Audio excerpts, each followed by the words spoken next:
C'est ce qu'on appelle l'automédication spirituelle ou l'automédication divine.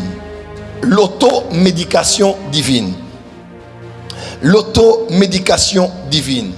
Proverbe 4, verset 20 au 22e verset. Proverbe 4, verset 20 au 22e verset. Il est écrit: mon fils, sois attentif à mes paroles, prête l'oreille à mes discours, qui ne s'éloignent point de tes yeux. Garde-les dans le fond de ton cœur, car c'est la vie pour ceux qui les trouvent, c'est la santé pour tout leur corps. Je répète, c'est la santé pour tout leur corps. C'est la santé pour tout leur corps. Qu'est-ce qui sera la santé pour leur corps? Ce sont les paroles que je te donne, les enseignements que je te livre. Les paroles de ma bouche vont devenir, si tu gardes de leur cœur, dans ton cœur cela, et tu crois en cela, cela va aussi devenir la santé pour ton corps. Quelqu'un peut dire amen? Amen encore très fort. Dis à ton voisin, la parole de Dieu traite la santé dans mon corps. Et en hébreu, quand on parle de santé, on parle de médicaments, on parle de remèdes. Amen, amen.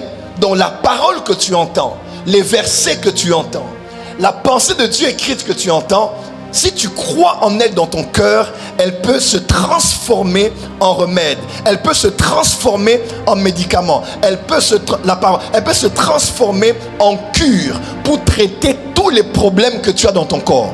Dans tes os, dans ta chair, dans tes nerfs, dans tes poumons, dans tes oreilles, dans tes dents. La parole que tu écoutes, la parole que tu acceptes dans ton cœur peut devenir un médicament pour tout le reste de ton corps. Dis à ton voisin, la parole de Dieu, les versets bibliques sont des remèdes, des comprimés pour ma santé. La parole de Dieu a beaucoup de promesses, parmi lesquelles il y a des promesses pour la santé divine. Par exemple, Ésaïe 33, verset 24 dit ceci: aucun habitant dit je suis malade. Le peuple de Jérusalem reçoit le pardon de ses iniquités. Il y a encore un lien entre être pardonné et être guéri. Amen. Qui est pardonné ici? Qui est pardonné?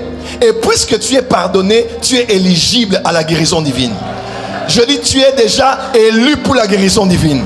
Si Dieu t'a pardonné, il est celui qui pardonne toutes tes iniquités et qui guérit toutes tes maladies.